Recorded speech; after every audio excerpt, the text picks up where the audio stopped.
이 장면은 예루살렘에서 이제 무슨 일이 벌어지겠구나 라고 하는 약간 긴장의 분위기로 시작을 합니다. 예수님이 예루살렘으로 올라가시는 길이었기 때문이죠. 예루살렘으로 가시는 모습을 바라보는 사람들은 기대와 우려가 섞인 마음으로 걱정스럽게 또 놀라며 두려워하며 보고 있습니다. 왜냐하면 예수님이 예루살렘에 가시는 것은 성공과 실패 그리고 승리와 패배 이 둘 중 하나만 결과될 것이라고 예상이 있기 때문입니다. 예루살렘에는 유대 종교 지도자들이 있거든요. 예루살렘에는 로마 제국의 권력자들이 있었거든요. 그래서 예수님이 그곳에 가서 그들과 담판을 지을 거라고 기대했던 겁니다. 왜냐? 예수님은 예루살렘에 올라가셔서 왕이 될 것이라고 모두가 다 바라고 있었고 기대하고 있었기 때문이죠. 그런 모습을 보신 예수님은 제자들을 향하여 말씀하십니다. 나는 예루살렘에 죽으러 간다. 종교 지도자들의 계획과 의지는 성공할 테고 그 결과로 나는 죽을 것이다. 하지만 3일 만에 나는 부활할 거다. 이 얘기를 이제 세 번째로 하시는 장면이죠. 시합을 앞둔 운동선수 그리고 선거에 나간 정치인들은 인터뷰를 하면 다 이런 말을 합니다. 저는 질 마음이 없습니다. 제 실력과 준비가 저들보다 앞서 있기 때문에 질래야 질 수도 없습니다. 지켜봐 주십시오. 라며 자신 있게 자신이 이길 수밖에 없는 이유들을 밝히며 나는 여기서 포기하지 않고 승리를 향해 약진할 거다. 이런 어떤 자신감을 보여주잖아요. 그래서 자신을 지지하는 사람들 또 응원하는 사람들에게 두려움을 지워주는 말들을 합니다. 하지만 예수님의 이 예루살렘에 오르실 때는 이미 2번이나 나는 죽는다는 얘기를 하셨어요. 이건 진다는 얘기와 같죠. 어떤 자신감도 어떤 이길 수밖에 없는 이유들도 예수님의 이 예고 속에는 담겨있지 않아요. 오히려 그나마 있던 예수님 말씀은 저러셔도 가서 또 뒤집어내실 거야. 우리 그동안 봤잖아. 몰리는 것 같다가 한 방에 뒤집어내시는 우리 예수님이셨잖아. 라며 희망 회로를 돌리고 있는 이 제자들에게 아니야 내가 했던 말 잊지 마. 너희가 예루살렘에 올라가잖아. 그럼 거기서 보게 되는 건 종교 지도자들의 성공과 승리야. 그리고 그 성공과 승리라는 것은 나의 죽음을 말하는 것과 같지. 로마 제국의 거대함과 강력함이 압도하는 잔인함으로 나의 몸이 찢겨질 거야. 나는 그렇게 죽을 거야. 라고 하시면 모든 기대를 다 꺾어버리시는 얘기를 이미 3번째 해버리신 겁니다. 그럼 제자들 입장에서 도망가야 되는 거 아닐까요? 끝났나 봐. 예수님 왜 저러시지? 예루살렘에 죽으러 가신다고? 자신이 죽는 걸 알고 계신데도 굳이 지금 거기를 가고 계신다고? 이게 제자들에게 예수님이 하시는 말을 더 자기들 생각대로 듣게 만들어버린 겁니다. 그러니까 야고보와 요한이 예수님께 이렇게 예수님 말씀이 끝나고 나서 얘기하시는 거죠. 37절을 보시면 주여 주의 영광 중에서 우리를 하나는 주의 우편에 하나는 좌편에 앉게 하여 주십시오. 이 부탁은 그겁니다. 예수님 왕 되실 거잖아요. 우리 알아요. 자꾸 그러지 마세요. 예수님이 왕이 되시면 하나는 예수님의 오른팔로 권력을 잡게 하시고 하나는 예수님의 왼팔로 측근에 있게 하셔서 우리들이 예수님을 대신해서 권력을 행사하며 지도자로 리더로 설 수 있게 우리에게 그 기회 주셔야 합니다. 우리가 뭐 해왔는지 아시죠? 라고 하는 거예요. 이들은 아직 확신을 놓지 않고 있는 거죠. 왜? 오병이어의 기적, 병자와 귀신 들린 자를 고치시던 그리고 죽은 사람까지도 살려내시는 그 기적의 능력, 심지어 무리를 걸어오셨죠. 그리고 바다와 바람도 잠잠케 만드시는 이 예수님은 누구도 결코 따라올 수 없는 능력의 소유자, 그리고 권위를 가지신 분이라는 것을 그들은 봤고 경험했습니다. 유대 종교 지도자들, 분봉왕 헤롯, 심지어 로마 제국의 총독이나 그를 보낸 로마 제국 황제라 해도 예수님의 발 앞에 엎드릴 수밖에 없는 이분의 탁월함을 제자들은 알고 있는 겁니다. 그러니 이 하나님이 보낸 메시아, 이 왕을 누가 이길 수 있으랴. 그래서 예루살렘에 가는 제자들의 걸음은 가볍고 즐거웠습니다. 이제 우리가 원하는 걸 얻게 될 거야 라는 거죠. 그러니 이렇게 요청을 먼저 한 겁니다. 나중에 다른 10명의 제자들이 화를 냈던 건 그것입니다. 기회를 놓쳤다. 내가 먼저 얘기했어야 되는데 이런 것이죠. 사실 야고보와 요한의 이 요구 자체는 잘못도 문제도 없어요. 예수님도 38절을 보시면 너희는 너희가 구하는 것을 알지 못한다 이렇게 얘기하시거든요. 여기서 구하고 있는, 요구하고 있는 그 자체에 대해서 예수님이 지적하시는 건 아닙니다. 이 요구는 예수님을 따르는 사람이라면 누구나 갖기를 바라는 수고와 애씀이 담겨있는 각오 같은 것에서 나온 것이기 때문입니다. 예수님이 하시는 일에 저도 두말 없이 늘 가담할 겁니다.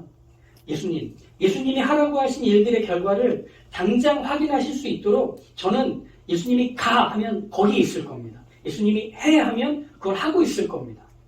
그러니 어떤 주저함도 고민도 없이 감행하고 달려드는 저를 기억해 주십시오. 그러니 맡겨만 주십시오. 라고 하는 각오를 갖고 예수님이 왕이 되시면 제가 오른쪽에 왼쪽에 있겠습니다. 라고 말할 수 있는 거예요. 각오가 전제되지 않고는 이런 얘기를 할 수가 없는 거죠. 사실 예수님을 따른다는 건 예수님의 말씀에 순종하고 실행한다는 의미잖아요.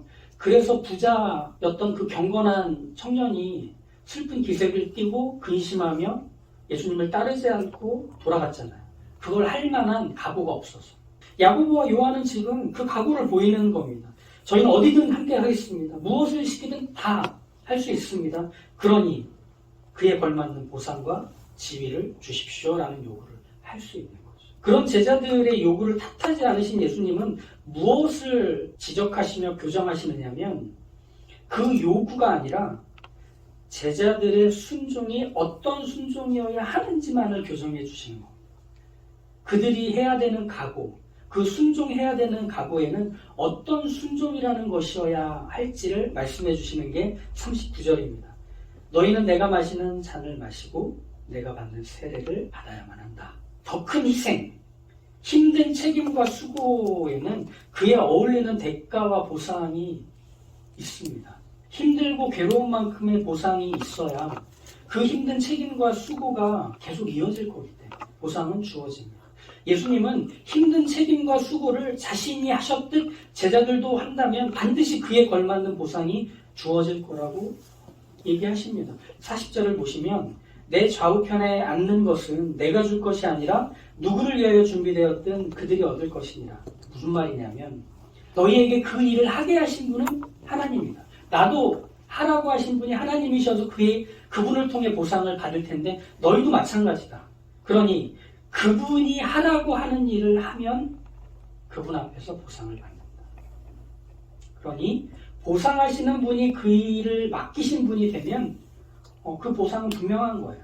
하나님이 그 일을 맡기셔서 그 일을 수행하면 하나님이 보상해 주시는 거죠. 예수님도 보상을 받으셨어요. 어떤 건지 기억하시나요?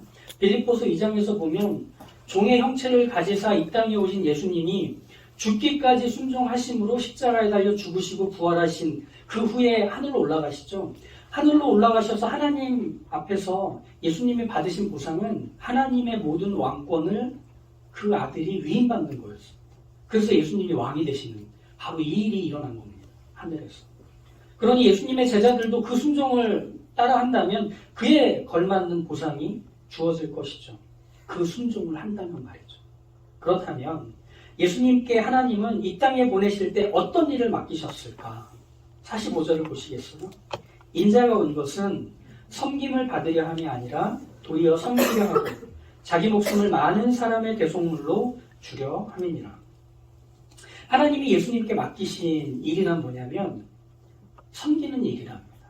또 많은 사람을 살리는 일이랍니다. 그리고 그 일을 수행하는 방식을 대속물이라는 방식으로 수행하라고 하셨다고 합니다. 대속물이라는 건 뭐냐면 누군가의 잘못과 피해를 대신 짊어지고 희생하는 방식을 말합니다. 그럼 이 대속물이라는 희생의 방식은 그렇기 때문에 이런 특징을 갖게 돼요. 그 피해와 그 잘못을 내가 대신 짊어지는데 거기에 대해서 아무 결정도 아무 말도 하지 않는 게 이 방식의 특징이 돼요. 이사야서 53장을 보면 그가 곤욕을 당하여 괴로울 때에도 그의 입을 열지 아니하였으며 마치 도수장으로 끌려가는 어린 양과 털 깎는 자 앞에서 잠잠한 양같이 그의 입을 열지 아니하였도다. 도살장으로 끌려가는 어린 양의 침묵, 털 미는 사람에게 안겨서 조용히 털이 밀리는 양의 침묵. 이게 바로 대속물이라고 말할 때의 그 방식의 특징입니다. 예수님이 이 땅에 오셔서 살아가셨던 그 삶은 침묵하시는 삶이었어요. 하나님이 맡기신 일을 순종하시는 그 순간과 순간에서 예수님은 고민, 갈등, 선택 이런 게 없으셨어요. 그죠? 그 일을 묵묵히 수행하는 연속만 있었을 뿐입니다. 예수님이 내 좌우편에 앉는 것은 내가 줄 것이 아니라 누구를 위하여 예비되었든 그들이 얻을 것이다 라고 하신 건 자신도 시키신 일을 묵묵히 순종해 가고 있으니 너희도 그렇게 한다면 나와 같은 보상을 하나님께 받을 것이야. 그러니 너희가 그 순종을 감행할 때는 입 닫고 그저 그 일을 하는 데만 집중해라. 순종은 내가 하고 싶은 걸 하는 게 순종이 아니라는 사실입니다. 그래야 보상이 분명한 거. 그렇다면 내가 할 수 있을 만큼 내가 하고 싶은 때 내가 원하는 일을 하는 건 순종일 수 없겠죠. 자, 순종은 그럼 이렇게 정리할 수 있습니다. 하나님이 시키신 일을 하나님이 시키시는 때에 하나님이 요구하신 방식으로 수행하고 감당해야만 그걸 순종이라고 하죠. 그럼 그 순종의 방식을 예수님을 통해 어떻게 소개받았다고요? 대속물이라는 방식으로 소개받았다고요. 그래서 시키신 일을 순종하는 것은 바로 그 일을 바로 그때에 바로 그 방식으로 바로 그만큼만 하는 것이기 때문에 선택이라는 시간은 없어요. 해야 되는 것만 남은 겁니다. 이걸 실패했던 한 믿음의 사람을 우리는 기억합니다. 신광야에 이르렀을 때 먹을 물이 없어서 이스라엘 민족이 모세와 아론을 향해 원망합니다. 그래, 애굽에 묘지가 없어서 우리를 기어이 여기까지 와서 목말라 죽게 하는구나. 너 참 대단하다. 비아냥거리며 원망하던 그 자리에서 하나님은 모세에게 이스라엘 민족을 다 모아라. 그리고 그들이 보는 앞에서 바닥에 있는 바위를 향해 물을 내라고 명령해라. 그럼 거기서 물이 나와 너희 모두를 목을 축이게 만들 것이다. 모세는 이스라엘 민족을 다 모았습니다. 그리고 나서 하나님이 시키신 일을 그대로 했나요? 아니요. 지팡이로 바위를 2번 칩니다. 그러자 바위에서 물이 터져나와. 천연 안반수. 그래서 사람과 가축들이 목을 축였죠. 이 일로 모세는 가나안 땅에 들어가지 못한 광야에 남게 됩니다. 민수기 20장 12절에 그 이유가 나오죠. 여호와께서 모세와 아론에게 이르시되 너희가 나를 믿지 아니하고 이스라엘 자손의 목전에서 내 거룩함을 나타내지 아니한 고로 너희는 이 회중을 내가 그들에게 준 땅으로 인도하여 드리지 못하리라. 모세의 분노를 통해 하나님이 가려져 버린 겁니다. 이스라엘 민족들은 바위에서 물이 터진 기적을 보며 물을 마셨을 거예요. 물 나왔으니까 마셨겠죠. 쭈뼛거리며 놀란 채로 물을 마셨을 거예요. 하지만 그 자리에 있는 누구도 하나님께서 베푸신 이 기적을 통해 자신들을 살리신 하나님의 호의를 떠올렸을까? 아니요. 모세의 험상궂은 얼굴, 그 모습을 보며 놀란 채로 흘낏거리며 눈치 보며 마셨을 뿐일 겁니다. 모세는 하나님을 원망하는 이스라엘에게 분노한 겁니다. 여전히 하나님을 향한 믿음이 자라지 않는 그들의 게으름을 질타하고 싶었을 겁니다. 지도자로서. 하지만 모세는 시키신 일을 시키신 방식으로 하지 않았죠. 이것으로 인해 하나님이 이스라엘을 향해 어떤 하나님이신지가 가려져 버리는 거죠. 순종이란 그것입니다. 그걸 시키신 분이 드러나야만 하는 겁니다. 그분이 시키신 일을 바로 그분이 원하시는 때에 바로 그 방식으로 바로 그만큼만 하는 겁니다. 그걸 순종이라고 하는 거죠. 예수님은 이 땅에서 철저히 대속물이 되셨어요. 그건 이런 뜻이에요. 철저히 배제된 희생의 주체가 되기로 하신 겁니다. 혹시 장기 기증을 계획하신 분들 계세요? 인간으로서 할 수 있는 가장 보람 있고 가장 고귀한 일 중에 하나가 아닐까 생각합니다. 장기를 기증하는 건 말이죠. 뇌사 판정을 받은 가족의 건강한 신체를 필요한 이들에게 떼서 나눠주고 그래서 병으로 인해 죽음이 가까워진 사람을 살릴 수 있게 된다면 이런 숭고한 일이 어디 있겠습니까? 그렇죠? 그런데 이 장기 기증을 결정하는 건 누굴까요? 본인이에요. 그런데 여기서 좀 시간차를 두고 봐야 하는 게 뭐냐면 이런 장기 기증을 결정한 건 본인이겠지만 장기 기증이 실제로 해야 될지 말아야 될지 그리고 하고 나서의 모든 실행의 과정에서 정작 이 기증을 하기로 한 본인은 배제됩니다. 뇌사 상태에 빠져 있잖아요. 어떤 결정도 어떤 반응도 할 수 없잖아요. 그러면 가족들이 대신 해야 합니다. 결정의 과정에서 철저히 배제된다는 것. 이게 예수님이 사셨던 삶이에요. 그분은 이 땅에 오시기 전에 하나님 앞에서 하나님과 이 땅에 내려가 사람이 되어 죽고 부활할 것을 난 순종으로 따르겠다고 약속하시고 이 땅에 오셨죠.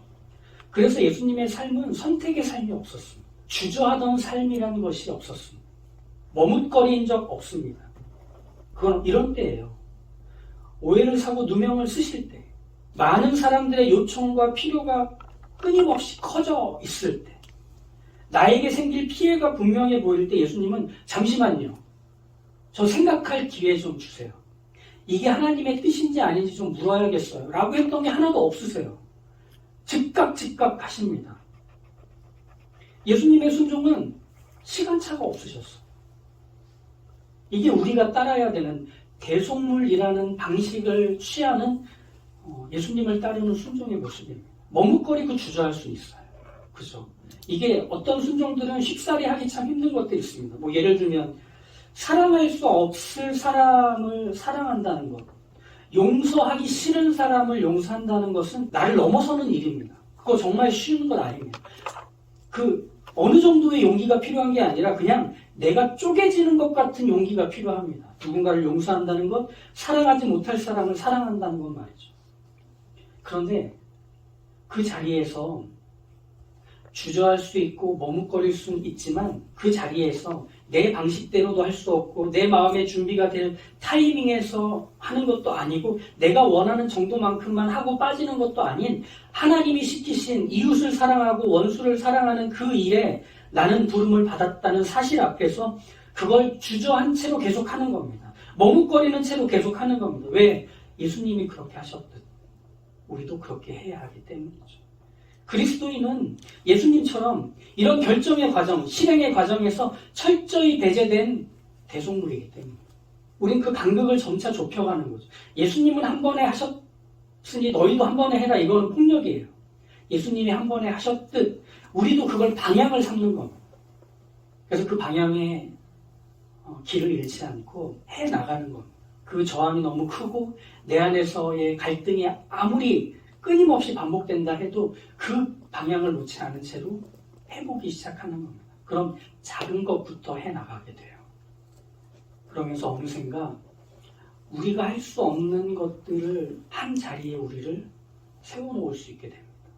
그때 하나님이 드러나십니다. 하나님의 뜻, 목적, 그분의 선하신 계획이 이런 대속물이 된 순종을 통해서 계속 드러납니다. 그러니 배제된 걸 당황해하지 마십시오. 그건 제가 마음 먹으면 할게요. 그건 제가 할 수 있을 수준이 되면 할게요. 그건 제가 지금 타이밍은 아니니까 나중에 기회 봐서 할게요. 이건 우리한테 없는 옵션이 돼버린 겁니다. 하나님은 어릴 때는 이게 다독이세요. 아이고 하기 힘들구나. 그렇지, 그렇게 하는 게 쉽진 않지. 내가 네 맘 안다. 이러다가 우리를 좀 더 성장의 자리로 기르시죠. 그때부터는 상당히 거치십니다. 해야지. 너 미친 거 아니야? 언제 하려고? 일어나 임마. 그리고 엉덩이를 뻥 차십니다. 그러면서 하게 됩니다. 그건 이미 우리가 성숙해 있다는 증거. 우리를 다독이시던 그 손길은 역사를 잡으시는 손이 되실 겁니다. 모세의 그 모습으로 하나님이 가려지자 하나님은 모세에게 참지 않으세요. 왜? 모세의 성숙을 존중하시기 때문에. 그래서 모세는 광야에 남았지만 광야에서 모두 죽게 될 그 1세대들과 함께 그들의 여전한 지도자로 그 자리에서 생을 마감할 명예를 지켜주신 채로 그 명령을 내리신 겁니다. 우리도 그 성숙의 자리에 가고 있습니다. 그러니 더 불편하실 거예요. 더 버거우실 거고 내가 끊임없이 배제되는 서운함들을 맛보실 겁니다. 그때 기억하십시오. 하나님 나를 성숙한 사람으로 여겨주시는구나. 그래, 해보자. 하나님이 시키신 일을 하나님의 때에 하나님의 방식으로 하나님이 원하시는 정도를 채워 해보자. 그러면 하나님의 사람을 향한 하나님의 보상과 지지가 약속되어 있으니 난 그 달콤함을 맛보고 싶다 하는 기대들로 우리의 지금의 삶을 살아가실 수 있기를 주님의 이름으로 축복합니다.